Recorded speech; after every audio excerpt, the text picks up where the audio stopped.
key is not to overwater. Uh-huh. And you're not doing overwatering at all, but there is areas here where you can tell you're just not getting as much water as over here, for example. Okay. You can tell by the color too. Exactly. Yeah. Yeah, and like I had just changed out that head there. So this one? Okay. Yeah, because that one wasn't really hitting it really well. It was like a MP, I think 1000, and I changed it to a 2000, so it's really overlapping. And I got to get another nozzle to change over on that side over there, so that way it can be able to hit it too. But all along this side here is quite a bit. Over here, the system, I'll probably have to change out these nozzles too in order to get more distance. If you have to take this like ASAP. Okay. These two sections right here, it's not getting water at all. Here is very dry. Oh yeah. Very dry. You probably still on time if you water, even though with the hose. Right. Just to keep that wet looking, and you probably need to hit a little longer. Okay. Because you need the water to go a deep soak. Okay. Over here and over here. Normally I use this one kind of like root stimulator. It's got kelp in it. It's called SeaExtra, and also we use Hydretain, which is a soil moisturizing product that helps to pull the available water vapor from the pore spaces of the soil to help it keep hydrated, especially like when it's in the summer and stuff like that. But I'll do another liquid application of the Hydretain here, but also check the nozzles to make sure that the nozzles are going to be reaching out there in order to get what we need. Because that nozzle there looks like it's another MP 1000. No, that's actually a corner. That's a corner nozzle, so I'm going to have to change that out. And one thing I was trying to do was make sure it wasn't getting too much water up on the wall, but it's at the detriment of trying to get this established here. Because my next pop-up is like right around here. Yeah, right there. Yeah, and then there's another one over here that's reaching out. I think here's the other one right here. And both so that one should be able to take care of this section here, right? Uh-huh. But between these three, we should be able to cover and hit that section there. Did you water right away when you put the sod down? Exactly, yeah. Yeah. In the first week I watered, it was twice a day for a whole week. And it was a little bit everywhere. Uh-huh. You have like spaces. You see that? Yeah. The lines. You know why I see it so much too?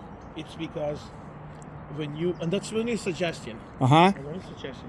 When you put the pieces together, the best thing is just put them just like a wall, like a brick wall. You see the brick wall? Right. The way it is. Let me go over here and show you. You have 1, 2. And you have the other piece in between.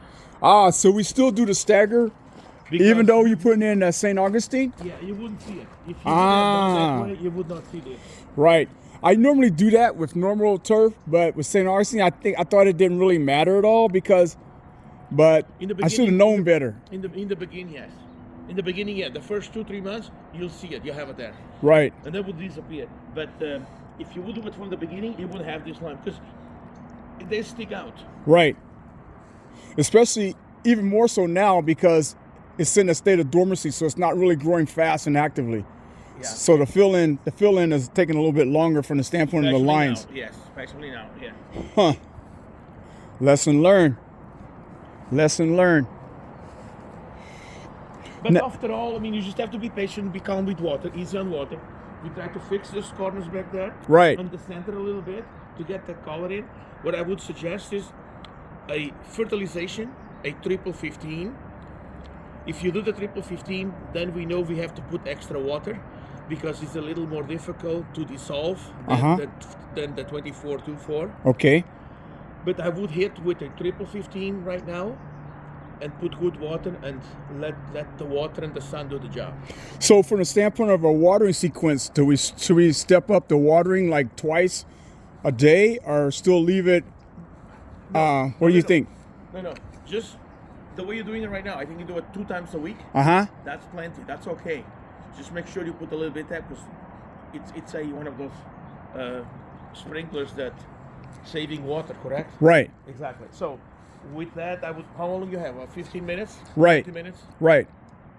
I would probably keep still the same. Stay with the same. Just the very time but you put the fertilizer down, that you probably need to run probably half an hour. Because you want to make sure you dissolve. And make sure you use a spreader. Exactly. If you have to put too much, go light on a light scale. You just want to make sure that it's there. You can always add, you can take out. Right. You want to make sure it's dissipated. So that's the main thing. So it's hydrated so that the sod can take it up. Now what about over in this section here? It looks pretty decent. Here the heads are pretty kind of tight. So it's not that much of, see, like right here is probably my best area from the standpoint of the coverage and stuff like that, and getting enough water in here. Yeah, here you have more water, better water. I can feel it, yeah. Yeah, I don't think it came on this morning yet, or at all today. Yeah, here is a better section, actually, this one. Yeah, because see, like a lot of the lines is already grown in. Growing in really well, yeah. So that's just my challenge. Over here, you probably have more sun too. As soon as it releases the sun by behind the tree, the first stop is right here. Wow. Yeah, you can see it rotates. Okay. But eventually, it'll look all the same. Okay, I would do this. I would start with the sprinklers, make sure the head's in those spots. Once you know it's doing the job, then go ahead and fertilize it with the 15. Make sure to put good water. Try to dissolve it as well as you can, and stay with twice watering a week. Perfect. More than enough.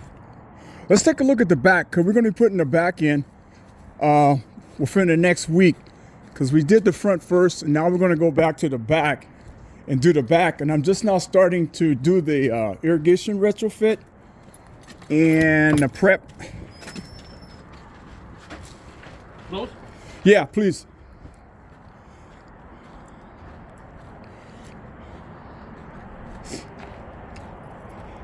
So this is all this area here up to that line up there is going to be all new St. Augustine. All this? Yeah, all this yard. And so like up to this point here, so from this point here all the way over is going to be all new St. Augustine. It's like about 1,000 to 1,200, something like that. I was thinking of bringing in, I'm going to get the saw cutter to take this up. And then I was thinking to bring in maybe like about 2 yards of nice. You know, can you rototill this? Yeah, I can. It's really rocky here, but we can rototill it up some.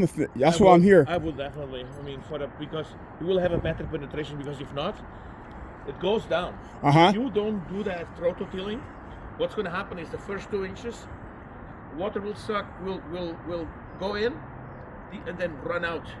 Because this is like a rock here. It's very hard. All of it is rock. Everything from this canyon is rock. Yeah, I would give it a chance to at least do that 4-6 inches. 4 inches is not enough. Woo!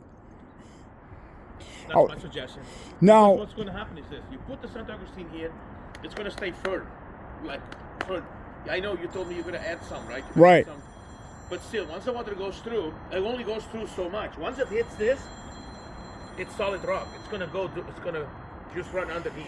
Now the saturation is pretty fast now. Here? Yeah, because even when I was checking all the heads in order to figure out which ones I'm gonna have to cap off and which ones I'm gonna keep, within about, I would say 8 to 10 minutes, the water was gone. It was all standing, like all over in this area here.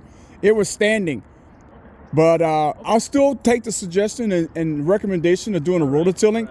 But from a standpoint of the drainage is pretty, it's not standing that long, but still, I still understand what you're saying about the penetration and reaching, the table where basically it's a saturation point table, then it's going to run off. To the height of the border, right? Probably like about 1 inch or 2, because I'm going to let the St. Augustine, it's more important over there because of the drop. Yeah. But yeah, I was thinking about 1 to 2 inches of more soil in here. Because by the time the St. Augustine grows up, the height of it will be, pretty decent, where it's not going to be so much of a drop. And most of the people, they don't come back in this area anyway. He says he's going to put gravel over in the back over there. Okay. So that way the dogs can do their thing over there. So he's not going to have the dogs urinate and stuff in this area, which is probably not practical. But the thing of it is, his whole concept is being able to have the dogs do all their urinating and stuff over there. So all this area here will probably be like training facility for them to do their disciplines or whatever for the dogs. Because right now, a lot of the training that they do and the disciplines over in that area there. Okay. More very well. Cool. All right. Excellent. Well, there you go. We had the specialists come out to talk about what we need to do from the standpoint of the changes or the recommendations for the front. We came back into the back to understand what we need to do in order to get things ready for the backyard. So I just want to say thank you to our representative from Southland Sod Farms for coming out and spending some time with me. Fine. And so how we get a hold of people at Southland Sod Farms? You just call us and we'll be here the next minute. Thank You you. do best. Right on.